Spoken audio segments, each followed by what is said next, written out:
Ladies and gentlemen, hit subscribe to this channel right now. Donald Trump will most certainly keep all of his properties.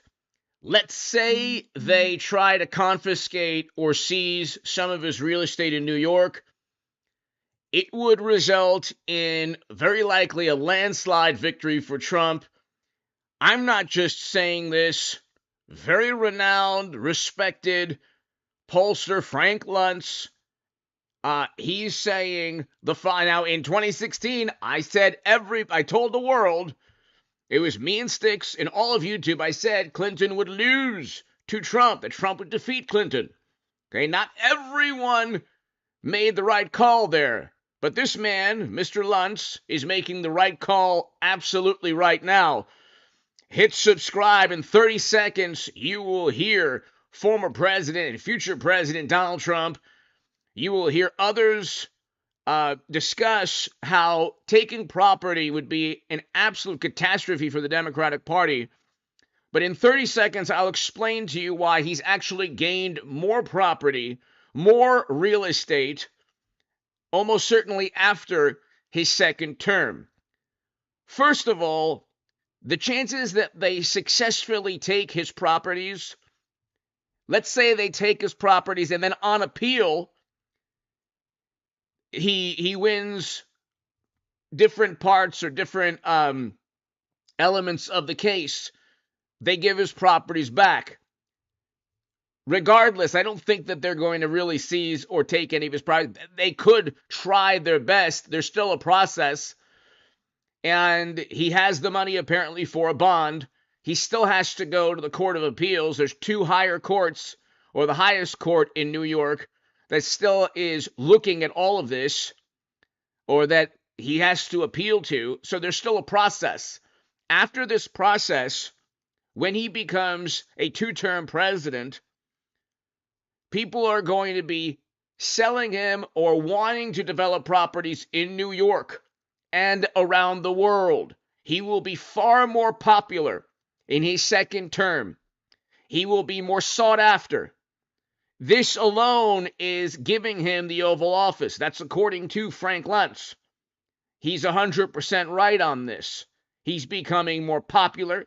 He's becoming more empathetic or sympathetic. People sympathize with Trump now. This is the exact opposite of what Democrats wanted. It's the exact antithesis of what Democrats wanted. So a lot of that real estate world, that industry, is based on publicity and your name in the papers. And what Democrats in New York have done is create a soap opera where people are cheering for Donald Trump. People want Donald Trump. They do not want bureaucrats confiscating private property. They want Trump to succeed. Even people who really don't like him are going to side with him when it comes to a bunch of bureaucrats, partisan Democratic Party officials trying to take his real estate away. And again, when he finishes his second term, because this is giving him the Oval Office, thank God. Democrats have no clue what they're doing. He will be more sought after for developments in New York. It'll be easier for him to gain more real estate in New York, hundreds of millions of dollars, billions of dollars in real estate throughout the world. And if you don't believe me, just read this article right here, Frank Luntz. There are others, and I've been saying this for a long time. New York Democrats going after Trump is the best thing to happen to his campaign, the absolute best thing. And he has the money. He's $3.2 billion according to Forbes and Fortune.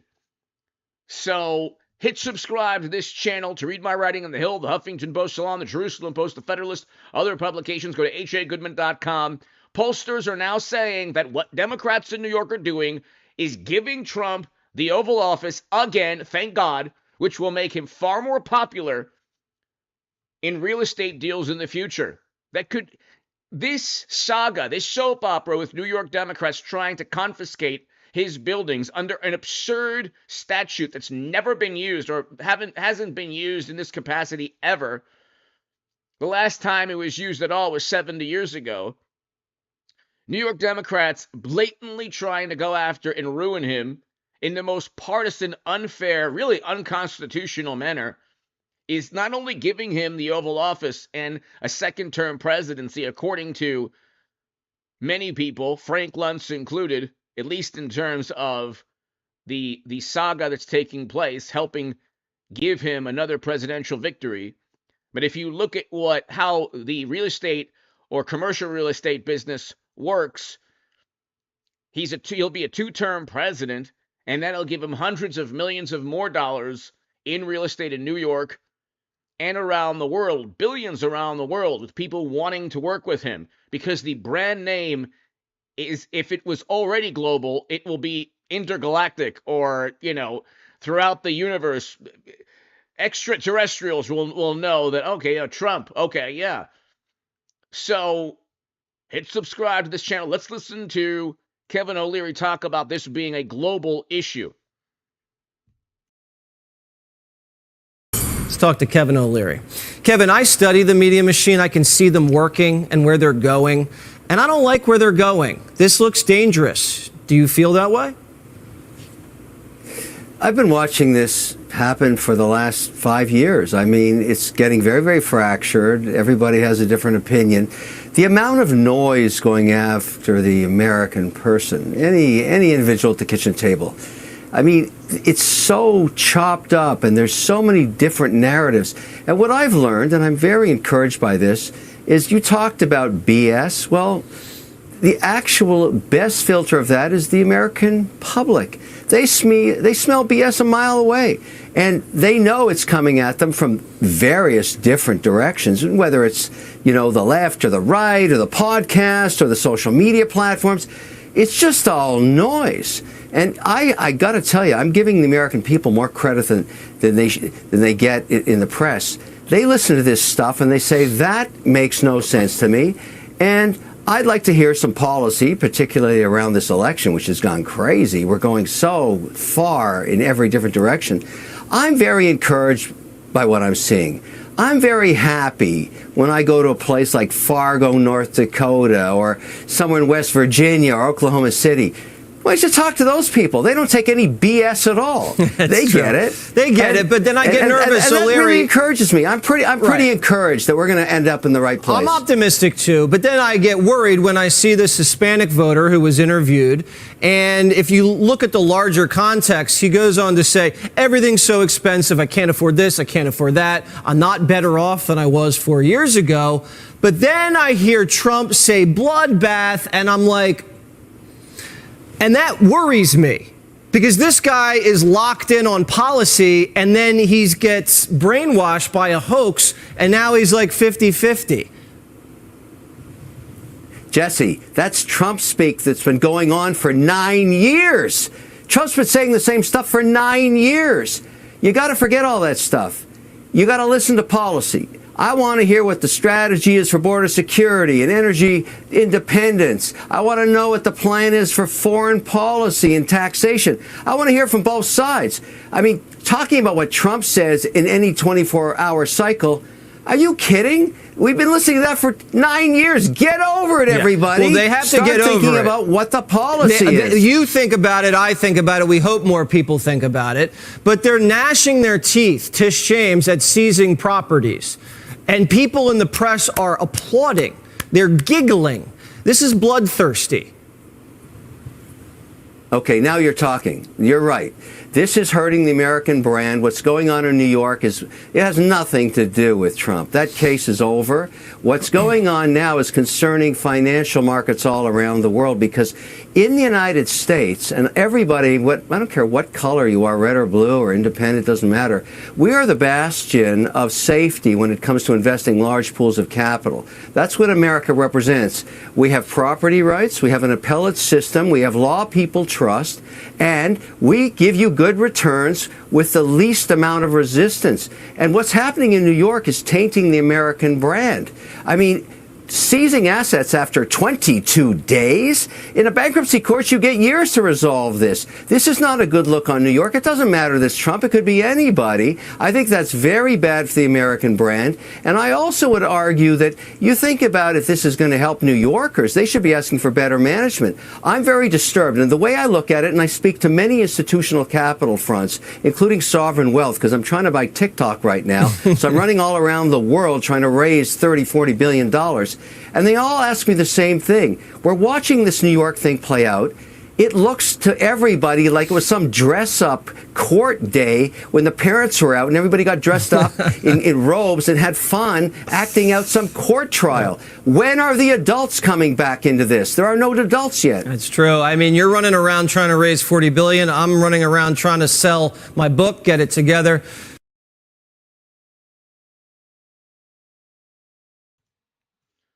So nobody's happy with the way Democrats have operated. They don't like the inflation. They don't like what's taking place in the southern geographic region of our country. They don't like foreign policy, which has been an absolute unmitigated disaster. Biden is really a terrible, terrible president. Trump was a million times better on foreign policy, domestic policy, the economy. And we didn't have, they talk about Trump's cruelty. They have to make these myths, these hoaxes, that they're either lying about him being an operative of another country, or they're saying that he's mean and vile and he's a bigot and all of these things. And the reality is a lot of people can be deceived sometimes, but ultimately people have had enough of the propaganda. They don't like inflation through the roof. They don't like interest rates through the roof. Because the only thing, they say, oh, interest rates are 3 to 4%. Well, but they say inflation is at 3 to 4%. Okay, but interest rates are at 7 to 8% to buy a home. So you're paying double. You're paying double in terms of your mortgage every month. Is that worth Trump saying mean things? I mean, nobody believes it anymore. Nobody believes the hysteria and the apoplectic response from morally superior liberal Democrats. So this is actually the point about some individuals in the country focusing still on his words. It's like, well, now this soap opera in New York where they take properties, if they actually do take his properties, it'll be the best fundraising event for Trump. It'll be the best fundraising event in the history of mankind. Because the entire planet will actually... You think people are going to side with Democrats? Most people look at this and they say, okay, even if they don't like Trump, they realize it's not fair. It's not just. And it could happen to them. So banks, it makes no sense, because here you have like Hunter, Joe, you have testimony in Congress where there's clear bribery and graft, and they're going after Trump when banks, the same banks that he supposedly defrauded, are begging to work with him. Let's go ahead and listen to former President Trump right now, kind of giving you a whole picture on all of this. American who wants his country to be strong again, safe again, and successful again, our campaign and our movement is for you. Whether you're a Republican, an independent, or a disillusioned Democrat, and there are many, many of them, I think about 70% of their party, I'm asking you to join us on this noble quest to save our country and to make America great again. Right now, we're a laughingstock all over the world. All over the world, they laugh and they think it's funny. We don't think it's funny. We're a laughingstock. This is a movement of patriotism and common sense. Every day, more Americans are joining our cause, including record numbers of African Americans, Hispanic Americans, young people, men, women, people with diplomas, people without diplomas, people that didn't go to high school, people that went to the best colleges in the world, became doctors. We don't have to agree on everything, but we can agree on our nation. It has to be strong again. We need strong borders. If we don't have strong borders and if we don't have free and fair elections, we don't have a country. We don't want illegal aliens invading our country and killing our people.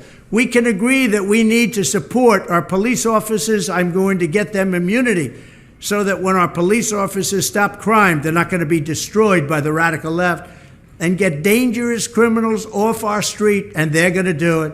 We can agree that we must end Joe Biden's inflation nightmare and get our economy booming again for hardworking American families. We can agree that we need to unleash American energy. We were energy independent just 3.5 years ago, and that we are not going to ban gasoline-powered cars and mandate expensive all-electric vehicles, which are all going to be made in China. And you know, they don't go very far. They cost too much money, and they're not for you. But if you want one, you can get one, but you also can get other propulsions if you want. You'll get other propulsions. You'll get gasoline-powered engines. We have so much gasoline. We have more liquid gold under our feet than any other nation by far, but we don't use it. But we're going to start using it. We're going to drill, baby, drill. We're going to get your energy prices down. We're going to get your gasoline prices down, and we're going to give you a choice of cars. You can buy energy. You can buy anything you want for a great price, and that's what we want to take advantage of. We want to take advantage of our liquid gold that we have right under our feet. We can agree that we need to keep America out of foolish foreign wars, and we can agree that it is time to restore free speech in America. Above all, we can agree that this November, we need to fire crooked Joe Biden, the worst president in the history of our country, and turn the page on his nightmare presidency. Our country has gone to hell. We're going to bring it back, and we're going to bring it back fast. So please join us, and together we will make America great again. It will be about putting America first, but we're going to make our country better than ever before.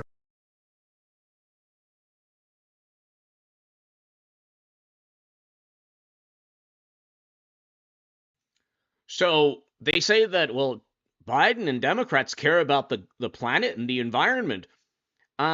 They released millions of barrels of strategic petroleum reserves, while at the same time going after American oil companies. Again, I'm going to say this very slowly so the highly educated, morally superior liberal Democrats who happen to stumble upon this can comprehend what I'm trying to say. Okay?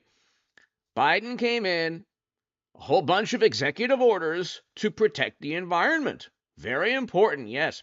Then he was sued by oil and gas associations and numerous states. Then he blamed the oil and gas companies for inflation going up, which they warned him would happen in the actual lawsuit. So his administration was sued, okay, by states and oil and gas associations. And in the lawsuit, they said, you're going after fossil fuels, oil companies, gas. Okay, so the inflation is going to go up. 80 to 90% of our energy needs come from fossil fuels. Okay, you're not doing anyone any service. You're not doing the planet or anyone or future generations any good by begging foreign countries for oil while at the same time claiming you care about the environment and making it more difficult for U.S.-based oil companies to do business. Again, for the morally superior, highly educated liberal Democrats, you apparently don't care about oil exploration or obtaining oil from other countries doing so on their land, but our land you care. But their land you don't care. Because in the planet, our land makes the planet better if it's pristine and wonderful, which it should be, I agree. But you're asking other countries to drill, baby, drill under the guise of you opposing that policy at home. That's what Democrats do. It's like the biggest hypocrites on the planet. When Democrats hear the phrase drill, baby, drill, they don't realize that during President Obama's tenure, pipelines were built all the time. Okay, they opposed Keystone XL, but they built pipelines throughout the country.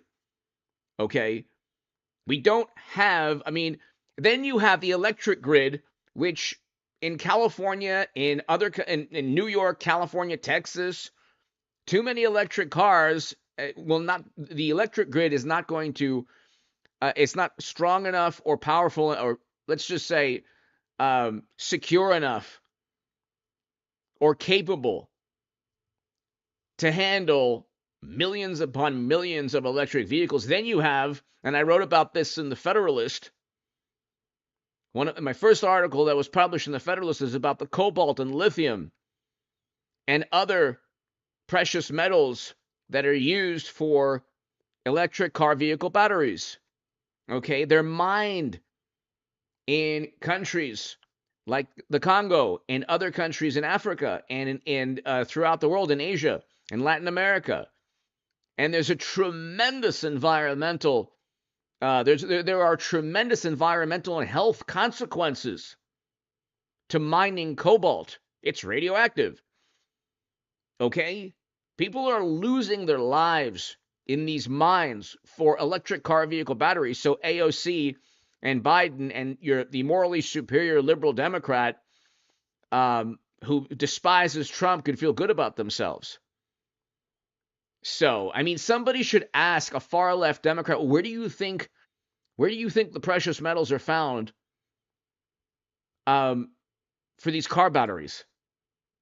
And what kind of environmental impact, what kind of health impact from mining these metals?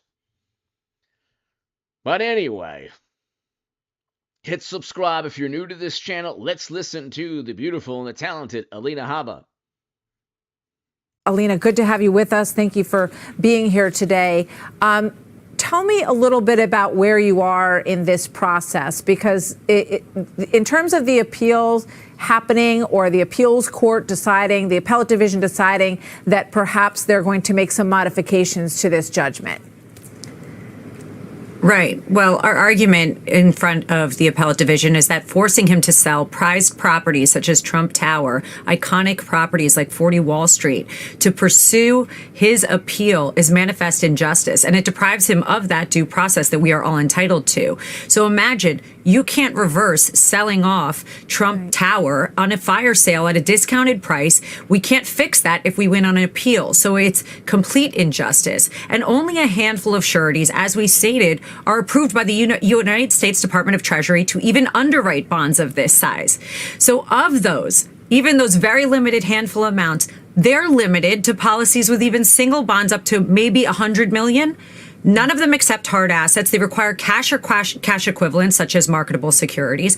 The ask of Judge Engoron is completely ridiculous. He knew that, or if he didn't know that, then he should have educated himself on it. But it is intentionally to interfere in the election, to hurt President Trump, to try and ruin his company and ruin a person and a family whose private company, not public company, has made the skyline of New York changed forever and made so many jobs, created jobs, taxes to New York. It's a disgrace, Martha. So we're waiting on those reasons that we've stated in our appeal and many more. But that's just a summary of what we're waiting on the appellate division to do. Alina, do you have any sense of whether or not the appellate division is sympathetic to this argument and what their time frame might be to respond to it? Because 5 days is not that much time.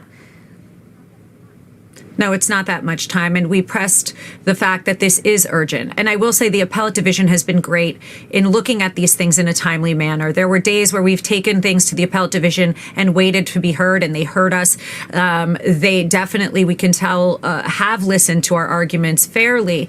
You know, don't forget, this case, the judge had a trial where he disregarded the appellate division that shortened the statute of limitations here and said that this case was limited and that he just disregarded it. So that in itself should, you know, to me, just put his nose, this judge put his nose up to the appellate division, disregarded the rule of law, disregarded the higher court.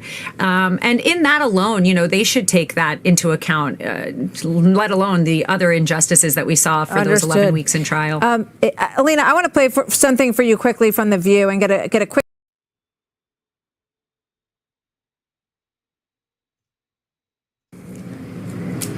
They're poster women for Trump derangement syndrome, and they should seek help. That's my thoughts on that. I mean, it's pathetic. Why would you want the country to be in demise? People that think like this, the hatred, I hope they go to church and pray on that, or whoever they pray to, because I don't hold hatred like that towards anybody, frankly. And I think that people to say disgusting things like that on national television and not care about the people that work there, not to care about the jobs that they create is a really sad state of affairs.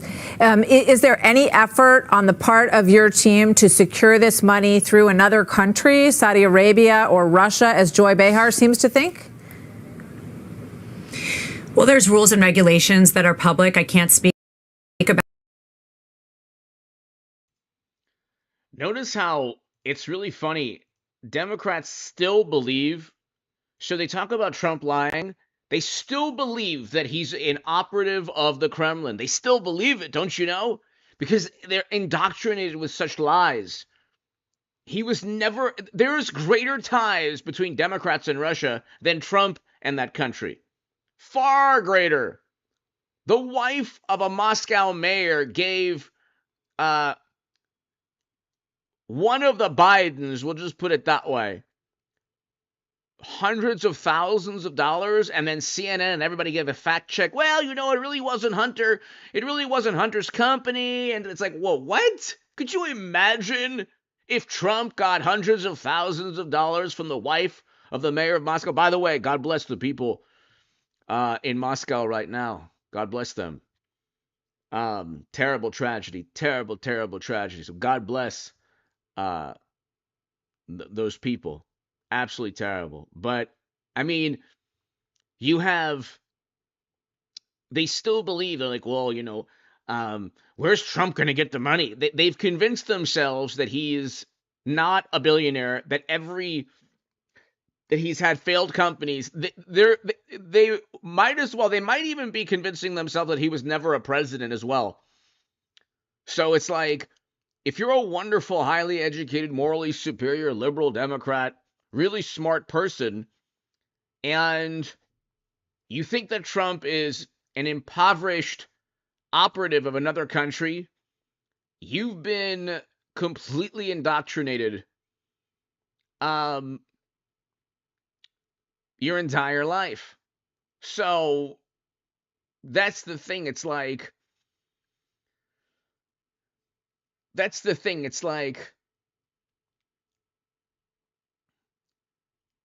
you look, ladies and gentlemen, and it's like,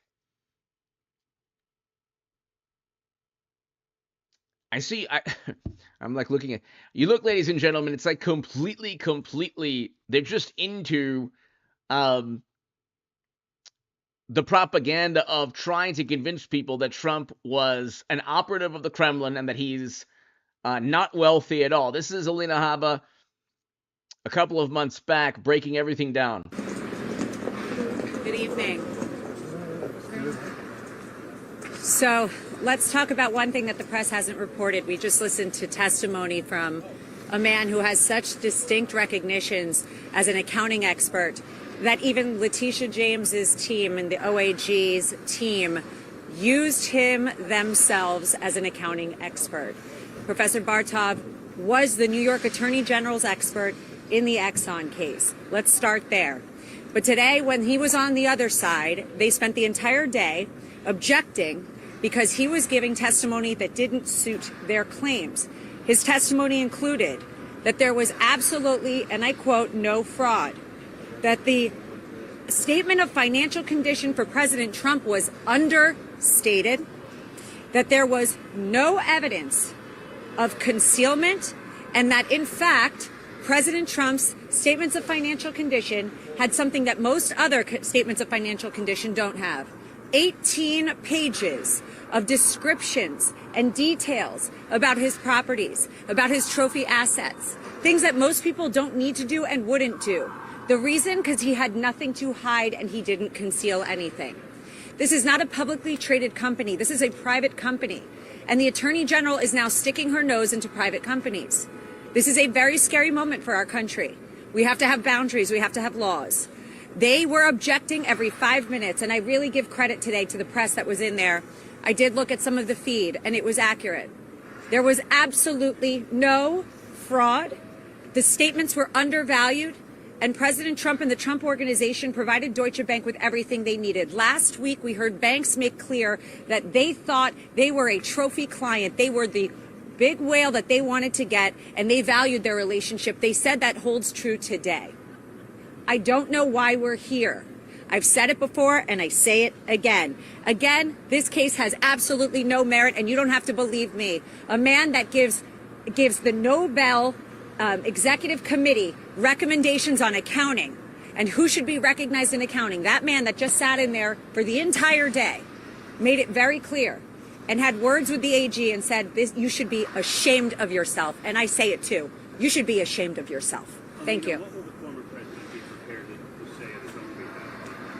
I'm not going to speak about privileged information. At this time, the president is looking forward to taking the stand and once again making clear that he cooperated, he performed on his loans, they were paid ahead of schedule in some instances, always on time, and he was never in default. But somehow Ms. James needs to fulfill her political promise, so we're here and he'll be addressing all of that on Monday. Don't forget, though, he's going on Monday with the judge's gag order still in place, so he can't speak about certain things. He has to be so careful.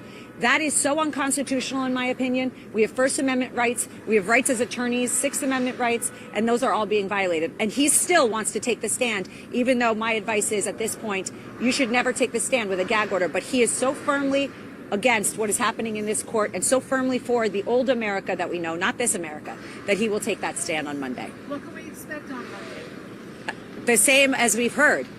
The same as we've heard from experts. He will clarify it. He will open himself up to whatever they want because he's not afraid. People that are afraid cower. President Trump doesn't cower. We'll be back on Monday with that, and tomorrow we'll hear more testimony from this incredibly intelligent man. What was your client's reaction to the testimony today? I think he made it clear. It's more frustration that we have wasted time, that they are doing election interference. This is a tactic that we've seen time and time again. This is not the first or last of it, and we're going to have to deal with it in all the other trials. But I really hope this is a lesson to those other AGs and DAs out there trying to make a name for themselves off of President Trump's back. If you're going to do it with garbage claims, it's going to come out because there are experts willing to put their heads out, willing to put their necks out, and willing to say that this is garbage. And we heard that today, the entire day, and we will hear that well into tomorrow. I don't speak about politics. I'm a lawyer. But no, with all the cases that are stacked against him, Yeah. does he still feel confident about Monday, the outcome of this case and everything that is? The outcome of this case was determined before we walked into court. Let's be clear. We're not walking into this court every day expecting that this judge is going to let us off. We already see what's happened in this court. This judge made his determination on summary judgment before we even walked in, before an expert took the stand. So let's not get it twisted. I'm not here fighting for that. I'm here fighting for America with him so that we can stop this. You know, that's the truth of it. And it's a very sad state of affairs. Today and many days we've asked for a directed verdict because there is no case. This case is garbage. So, ladies and gentlemen, I used to be the biggest Bernie Sanders booster on the internet, according to the Huffington Post. The Washington Post called me the unofficial scribe of Sanders' most hardcore voters. This was in 2015, 2016. I actually voted, if you could believe that, for Jill Stein. And this was in 2016. If I could go back, and let me tell you, the people on the left who read my writing, many of them are embarrassed that I was even on that political side. They're not the only ones. I'm embarrassed. If I could go back and write only about Trump, and how we had record low poverty. See, on the left, I believed that if we banned fracking, because they didn't do enough research on what would happen if we banned fracking, I believed if you banned fracking, it would be good for the country. It would be the absolute worst thing you could ever do to inflation. Gas prices to heat your home would be through the roof, beyond expensive. It would be unaffordable. But you don't think about that. See, I was on the left, and a lot of things you don't think about. So my vantage point is even, I think, and I say this with all humility, even more important than people who are always conservative. Because I came to Trump knowing very well that people would be upset with me. I have like 10 friends, lifelong friends, who say, you're Trump, I can't be your friend anymore. And they wouldn't admit that the economy was great, foreign policy was fantastic. I thought that, we should have a single payer Medicare for all. But then there were studies done that showed that too would bankrupt the country, or it would be impossible for 300 plus million people. Premiums would then go through the roof. Or I should say the quality of healthcare would be a catastrophe for 300 plus million people. And in many countries that have universal health care, then you do have private health insurance that people who are wealthy pay for. I think it was an NYU study. Forgot which study it was. But universal health care doesn't even work on the state level. There isn't even a liberal state. California, New York don't have single payer. Why? So when you're on the left, you think of things in terms of ideology. Thank God I was able, thank you, Tammy. Thank God. Gloria, thank you. Thank God I was able to get away from that very, very counterproductive mentality. Pony Soldier, thank you. To my super chat. And to the members, thank you. So, Liana, hello. So, it's actually a good thing if you can look and then say, I was wrong. And by the way, here's the difference between a Trump supporter and a person who votes Democrat. A person who supports Donald Trump does so because the economy was fantastic. We had record low poverty. Okay? Surfer Girl, hello. We had record low poverty, record highs in household median income. Okay? First president to step foot in North Korea. A great president in many, from foreign policy, domestic policy, there's no comparison. There's simply no comparison. You could look at President Obama's 8 years, Biden's 4 years. Trump achieved more in terms of foreign policy and domestic policy. What's President Obama's lasting foreign policy? I don't know. Libya, his biggest mistake. He won the Nobel Peace Prize, then promptly destroyed a country. Okay? And so all they can do is focus on Trump's personality and distort his words. That's the only thing they have. That is the only thing they have against Trump. If they can lie, if they can lie about Trump, they can then get votes. If they have to tell the truth and they compare side by side, Hal, hello. Thank you. Oh my God, it's amazing. I mean, this was about in 2018. In 2018. See, here's the thing, in 2018, I said Trump, I'm voting Trump. He's obviously a very good president, great foreign policy, great economy. George W. Bush and Biden are the two worst presidents, in my view. George W. Bush and Joe Biden are the two worst presidents. You look at their lasting impact, it's only catastrophic. You look at Trump and it's like, I mean, a person like Bill Maher is very intelligent, very knowledgeable. What doesn't he like about Trump aside from personality? The economy was far better than it is now. Foreign policy was infinitely better. I have no clue how anyone could pick Biden over Trump or any Democrat over Trump. You look at what's taking place in cities, major cities throughout the country. Okay? This is unbelievable. Okay? There are cities run by people, Democrats, who would rather see their city completely decimated than be viewed as mean or crude or, they have this warped morality. A lot of Democrats have a very warped morality, and they run major cities. So you have all this crime and, homelessness they haven't even tried to tackle. It's like it just gets worse all the time. It's really unbelievable. But anyway, Trump. There's nothing stopping Trump There's just nothing stopping Trump. Let's listen to the future president right now in Michigan, and you can actually hear the comment that he made in better context. How the hell do you get elected if you have open borders and high interest rates and you can't buy a car? And if you do buy a car, they want you to buy an electric car, which doesn't go very far.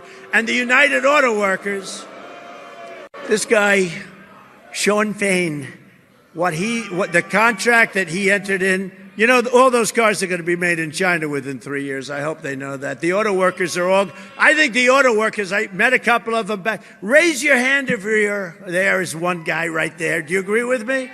He sold you out. I had a guy, he had the strongest build I've ever seen. I said, I'd love a body like that. Where is that guy? Where is that? Right there's one. These guys are so, you're lifting, you know, a lot of stuff. You got to, by nature. And then they go and work out after work. I mean, explain that one. But no, I met a lot of the auto workers backstage, and they're great people, but they're being sold out. We're going to bring auto workers back to the country. We're going to have all sorts. You want electric, you want a hybrid. We're bringing everything back. You can have your choice. The problem is electric doesn't go very far, you know? You're driving along and you're petrified. Oh my, I'm going to front. They say, next charging booth, 93 miles. Go west, 93 miles. The whole thing is crazy. And you know, if we built all the charging booths that are necessary, our country would go bankrupt. You know that, Pete? The country, it would cost like $3 trillion, more money. It's the craziest thing I've ever heard. But we're dealing with a lot. He's a very low IQ individual, our president. I would be willing to bet that Joe Biden, of all the presidents, we've had a lot of them, he is the lowest IQ individual of any president ever. And he's telling us to get rid of our cars. They want to make trucks all electric.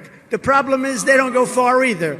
And you'd have to have half of the capacity of the truck would be devoted to a battery. I don't know if you know this. They want to make our army tanks, you know, the beautiful army tanks. They want to make them into all electric. So that as we enter a country to obliterate it, at least we give them nice, clean air beautiful air to breathe as we obliterate them. Crooked Joe has ordered a hit job on Michigan manufacturing with. Who would say that? What politician in the United States or anywhere would say that? That's why I love Trump.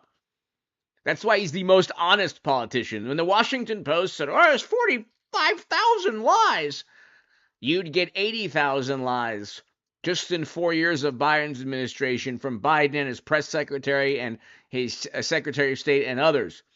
Biden doesn't speak to the press, so you can barely make out what he says anyway.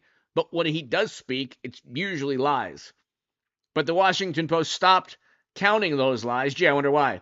And they don't use the standard they utilized with Trump, the metric or the standard. They split. They try to analyze semantics. I mean, it was like a philosophy of language course. Oh, well, you know, he said this, and then there was a study done at CBS that, one person, it was a CBS News article, and most of what 50% of what he said is absolutely true, something like that. 25 to 50% is absolutely true. And then most of the other things he said is hyperbolic, but all presidents are hyperbolic. Anyway, let's continue. With his insane electric vehicle mandate. Do the auto workers here, of which we have a lot, do you agree with that? There's the guy. Come on up here. Come here. By the way, Alan, thank you so very, very much. Alan Kendrick, thank you so much. Thank you, Alan. Greatly appreciated. Come here.